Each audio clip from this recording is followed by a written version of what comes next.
नमस्कार. मी सतीश चिंदरकर. मी स्नेहांकित बद्दल 4 शब्द मी बोलणार आहे.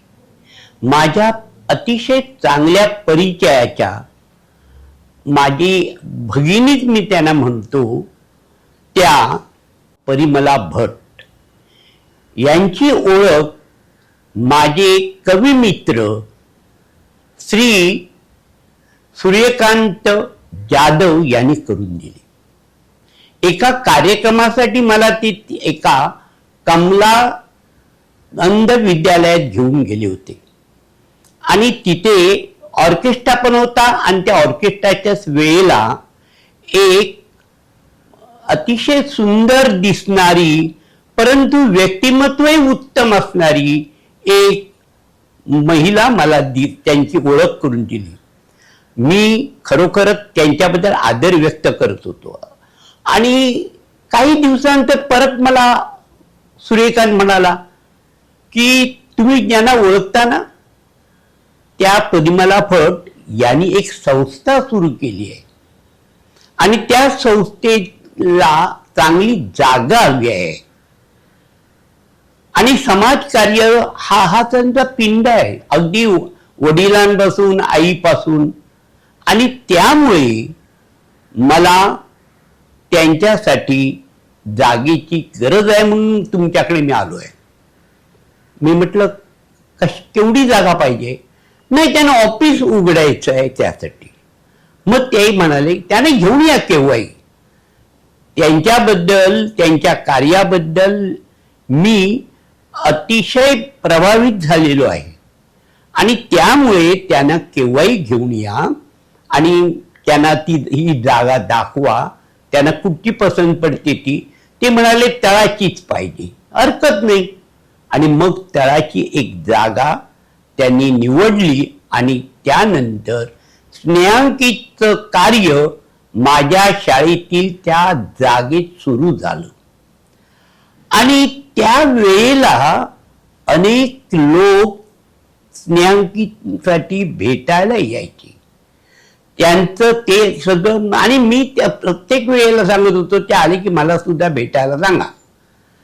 आणि ज्या ज्या वेळेला मी त्या लोकांना पाहत होतो ते भारावून स्नेहलता स्नेहांकित बद्दल आणि परिमला भट्ट यांच्याबद्दल भरभरून बोलायचे.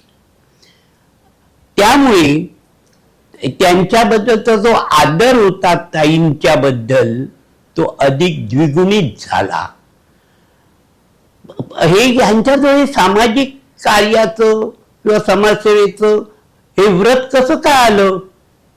मी सूर्यकांतला ज्यावेळी विचारलं तेव्हा तो म्हणाला त्यांची आई सुद्धा ह्या ठिकाणी मुंबईत समाजकार्य करत असते आणि तिचं समाजकार्य पाहून यांनाही वाटलं माझ्या आईसारखं आपण पण काहीतरी करावं. त्यांचे वडील हे पत्रकार होते आणि एक मला घटना आठवते त्यांची माझी ओळख झाली की आमच्या टीचर्स कॉलनीत एक प्रॉब्लेम झाला होता.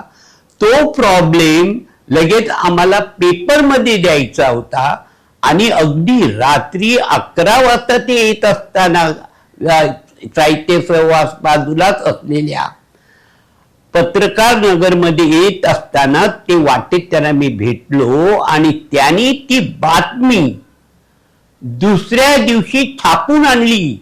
त्याबद्दल त्यांचे खरोखर मनापासून आभार मानले पाहिजेत.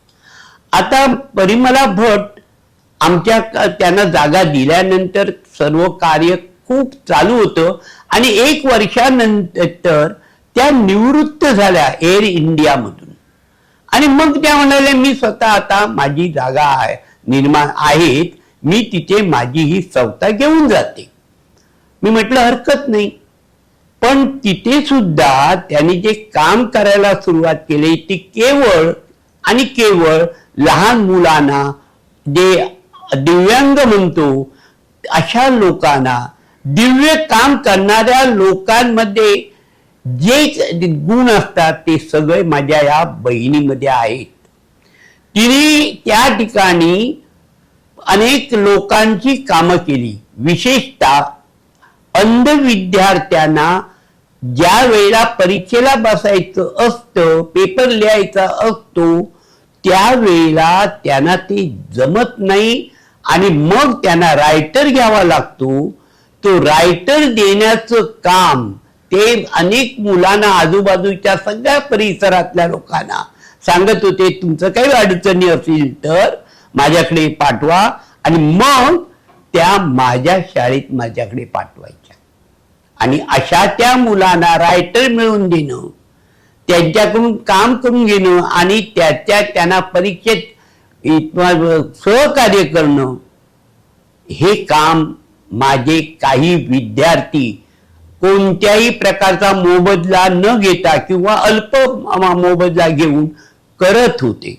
आणि त्यानंतर मी ज्यावेळी त्या विद्यार्थ्यांना विचारायचो त्यावेळी, सर आम्हाला आनंद वाटतो अशा लोकांमध्ये काम करायला, आणि खरंच सांगतो हे जे दिव्यत्वाचं काम आहे आणि जे ते असं काम चालतं होते, दिव्यत्वाची जेत प्रचिती तेथे कर माझे जुळती. आणि खरंच मी सांगतो, यांना मी वंदन नुसतं करत नाही, तर त्यांचं पुढील जीवन सुद्धा असं ह्या प्रकारेच समाजसेवेत जावं असं मला वाटतं. सूर्यकांत सांगत होता की आम्ही काही मुलांना घेऊन, अगदी ह्या मुंबईतच नव्हे, आजूबाजूच्या राज्यामधली सुद्धा मुलं आम्ही जमा करतो, अंध मुलं, आणि त्यांना सहलीला पण घेऊन जातो. मला आश्चर्य वाटलं. मग ते सगळं येतात आणि ते स्वतः ताई असतात, आणि त्या मुलांना एक ऊर्जा निर्माण होते, त्यांच्यामध्ये आपण कमी नाही आहोत ही जी भावना निर्माण होते, ही त्यांनी निर्माण केलेली आहे. विद्यार्थ्यांना घडवणं, आजूबाजूच्या परिसरातल्या ज्या लोक आहेत त्यांना पुन्हा त्यांच्या जीवनात एक प्रकाश आणणं, हे काम त्या करत असतात. वैशिष्ट्य म्हणजे त्या एका ठिकाणी काम करतात असंच नव्हे, तर अनेक ठिकाणी. मी त्यांच्याबरोबर पार्ल्याच्या एका ठिकाणी संस्थेचे त्यांचा कार्यक्रम होता, त्यावेळी गेलेलो आहे. त्यानंतर कमला अंध विद्यालयामध्ये त्यांच्या बरोबर मी गेलेलो आहे. त्यांच्या कार्याने खरोखरच एक आमच्यामध्ये सुद्धा एक ऊर्जा निर्माण होते. आपण पण असं काहीतरी काम करावं. मी खरं म्हणजे समाजसेवेत मला पण पहिल्यापासून आवड आहे. मी जी शाळा सुरू केली ती आमचे राष्ट्रसेवा दलातले माझे मित्र सदानंद वर्दे यांच्यामुळे सुरू केली ती शाळा. आणि मी दुसरीकडे खरं म्हणजे शाळा काढत होतो, तर ते म्हणाले, अरे तिकडे जिथे पंचपक्वाने मिळतात तिथे कशाला काढतोय, तू ह्या झोपडपट्टीत कारच्या, मी तुला विथ ग्रँड शाळा देतो. आणि मग मी त्या झोपडपट्टीत अगदी बकाल अशी वस्ती, गरीब अशा वस्तीत मी ती शाळा सुरू केली. ती करत असताना, अनेक कामं करताना एक वाटायचं, असं समाजकार्य करण्यात जी मजा आहे ती आपल्या जीवनात आणखीन वेगळं असं काही नाहीये. आणि ही समाजसेवा मी पाहतोय, आणि ताईंची सुद्धा समाजसेवा पाहतोय. आपल्या ह्या अंध मुलांनाच नव्हे, तर अगदी दिव्यांग विद्यार्थ्यांसाठी, समाजातील तरुणांसाठी त्या काम करतायत.